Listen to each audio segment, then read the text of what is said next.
The old rivalry returns to the G, and the stakes this time are real ones on the line for both historic clubs.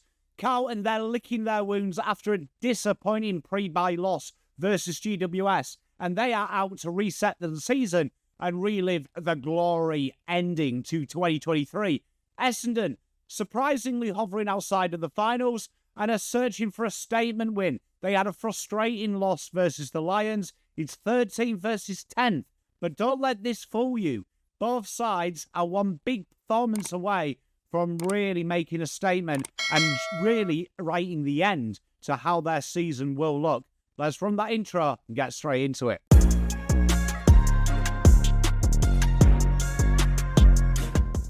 So when we look at the tail of the tape for the season thus far, you can see very similar story. 11th Carlton after points scored versus 16th for Essendon. Points versus and the 6th best defending side this year versus 11th. Contested possession differential, as we know.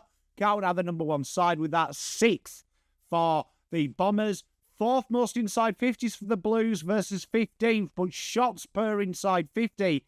And scoring efficiency, Carlton ranked dead last versus 11th and 12th. Rebound 50 rate, the measurement of how many inside 50s become a rebound 50, 10th for the Blues, 11th for Essendon. Marks inside 50, surprisingly for the Blues, 15th when they've got the Twin Towers, 8th for the Bombers. And disposals per goal, Carlton right mid-table, 31 touches on average before they have a goal, 36 for Essendon. And let's see how that looks like when we're only at the last 5. You can see that depreciates for the Blues, 13th and 14th best defence versus the 8th best defence and the 18th most scoring side. Contested possession differential, Carlton 4th, 12th for the Bombers. Inside 50 is the Blues, not generating as many as you can see, a big flux there, 11th versus 18th. Shots per inside 50 and scored efficiency, Carlton 2nd at bottom versus a steady 11th and 12th. Rebound 50 rate, a massive improvement from Essendon here, 4th best side and 4th best marking side versus 13th and 16th for the Blues. And again, very slow build-up for Essendon, 18th versus 14th. So what this means, this basically shows that Carlton have dominated around the contest in the territory, but their ball use inside 50 has been abysmal, and the structural changes in the last 5 have caused their defence to not be able to exceed all the chances that are created against it. Essendon, post-clearance, they're very good, but they've struggled to turn that ball into inside 50s and get opportunities. When they do score pretty well, as the marks inside 50 rate show and things like that. The problem is their scoring efficiency and shots at goal throughout the season are 11th, and in the shorter term, they're not getting it there enough. So for Essendon, it's really been a bit more bold and been a bit more industrious. With the Blues, it's been a little bit more measured, a little bit more sure. This is a really fascinating matchup between two sides that have very similar traits, problems, but they can't quite get the end product. The key matchups in here is definitely the midfield. You're going to have Cripps and his mate Chera versus Sam Durham and Caldwell. This is where Essendon did incredibly well last week. They dominated around stoppages against Brisbane. The Blues have got to find a way of getting this on the outside. Part of their inside 50 problems is the fact it becomes too samey, too congested, and too slow. The Blues have got to work a way of getting this outside on the width and get this ball moving inside 50 a lot quicker. Essendon, they know how to do this. They've done it against Brisbane last week. They've got to slow it down. If they can slow the movement around these areas down, they're going to be well on their way to really stifling the Blues. And then it's the battle of the forward lines versus the defence. Carlton's Twin Towers are always the focal point, and sometimes to their detriment as they lead into the same space. Essendon really want that ball to slingshot out there and get quick to create that separation for Nate Caddy and co in that forward half of the ground. This is a really interesting battle between backline and forward line and how they operate defensively, but also work out how they can get involved in the offensive phases of the game. Two key matchups here that I'm really looking forward to seeing is Angus Clark versus Samuel Doherty. Samuel Doherty was back in form last week. He did look very strong against GWS, had a lot of the ball. He's going to be a key part of Carlton's width to try and keep that width and allow them to spread. Clark is a very, very, very, very solid footballer. He works really hard both ways. He really stifles that wing battle. And then Nate Caddy versus Jesus. Caddy keeps showing glimpses, sometimes working off scraps. This is aerial threat versus wily defender. Can he punish Nate Caddy, Carlton's zoning, particularly around stoppage? Out the back of the stoppage and around forward, just outside 50 stoppage, Carlton, their zone becomes very susceptible to a quick ball launch in there. Jack's going to have to be very smart here and make sure he stays on his man and really stifles this. Because if Nate Caddy can start taking marks 45 out, it allows them to change their angle. He has shots at goal. And then Guelphy versus Chincotta. Chincotta may be included in this squad. He's in the extended. Both of these really do shape up as the opposition's negator. Guelphy's definitely going to be putting pressure on players like Mitch McGovern and Nick Haynes. We know Carlton's backline, when there is a little bit of pressure, they get rushed. They rush themselves to take the ball, get the ball outside of D50, and then create inside 50s against repeatedly. This can be a problem. Chincotta's got to wear players like Zach Merritt like a glove, really stifle that ability to get the spread, make it hard. If you just go down to half-back, him come in the forward line, and also impact. Both of these haven't just got a stopping job. They've got the ability to impact the scoreboard when they are doing a defensive role in the forward half of the ground. Let's talk about the tactical battles. Carlton's changed from D50. Where is the release? Carlton rank really high for inside 50, but dead last for converting them, and that hasn't really changed in the last 5 games. Their ball movement from D50 is slow, is very methodical, and is incredibly predictable. And what this does is it really allows the opposition zones to set. This was exposed back badly in their last outing because they moved it so much off halfback really slowly. Any advantage they had of having the natural one out were quickly negated. Sard has got to look inboard early, look to switch the angles. Haynes and McGovern can't quick bomb it. They've got to make sure they hit up the corridor and really look for them overlap runners. The Blues get trapped in long bombs to packs, and this really, really kills them and slows them down. They do rank last for goals inside 50, and that's a system failure. That's more so than it is talent. Fixing this means the Blues have got to look for players on the spread, particularly Ollie Hollands, and make them aggressive link-ups. Cooper Lord has done incredibly well working at that high half-forward role.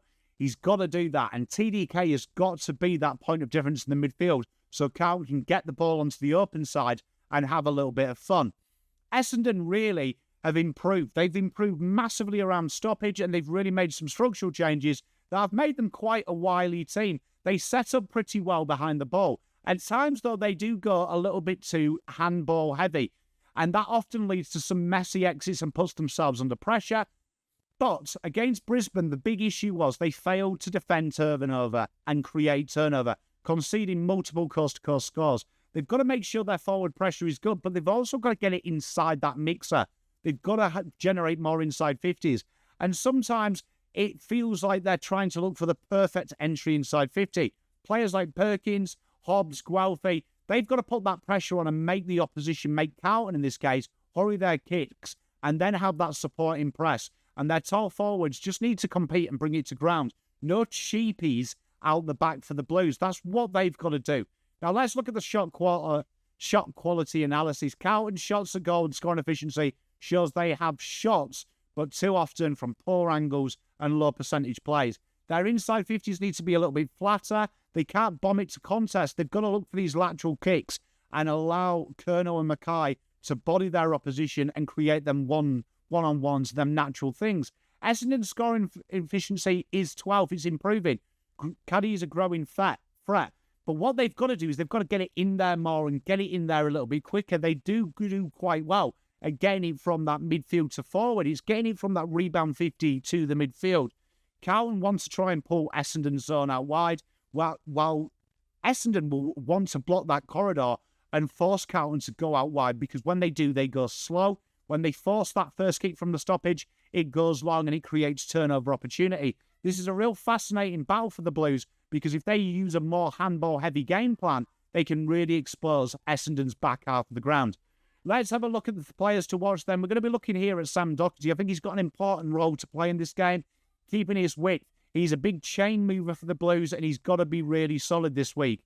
Adam Chera, he was quiet versus GWS. This is really important that he is the metronome of the midfield and really gets the ball moving and make sure he doesn't go sideways all the time. Try and get the Blues on the front foot as quickly as possible. And Charlie Curnow, this is where really he's got a battle. A very makeshift backline with all due respect to Essendon. This is where he's got to start imposing in here. We can't have just a quarter where he kicks 2 goals and then he rests. He's got to be a threat 4 whole quarters. Essendon, we're looking at Darcy Parish. Huge inclusion, clearance threat, but also needs to start being that link man. That's probably something that they lack. And now it's an extra half-forward rotation across that midfield. If they can get him free and really lower in the eyes, he could be a real problem for the Blues because he's a very, very technical footballer. Jai Caldwell, he is a tackle beast. He's got to bring that physicality. He's got to make Carlton really ask some questions around the stoppage, particularly around clearance. And Nate Caddy, he's going to be up against very 2 solid defenders this week. How can he act here? He's really starting to show a little bit of leadership quality and be that central pillar.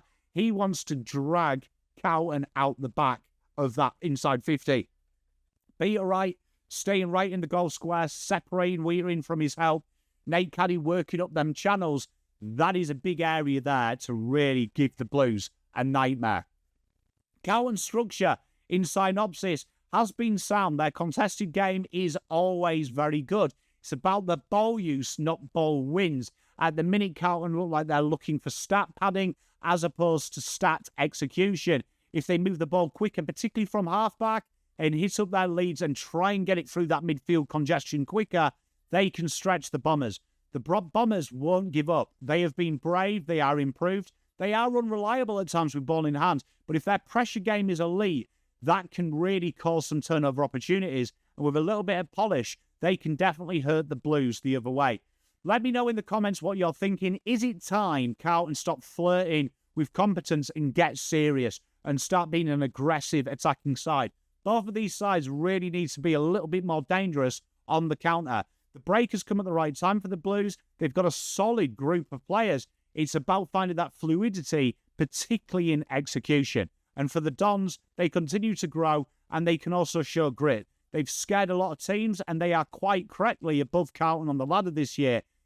Can they turn that effort, though, into execution? If they can get their turnover game going, the Blues could be in trouble. Let me know your thoughts in this game. I'll be live for it. Can't wait to see you tonight for the Adelaide game. I can't wait to see you tomorrow for Harry Dean and Cody Walker watch with the great man, Dylan. Make sure you hit that like and subscribe. A lot of work goes into the videos, and I really appreciate the support recently. Until next time, Pom out. Spent all my life holding all of it closely. I played it innocent, a feel of discontent. I'm finally facing it all, fearless.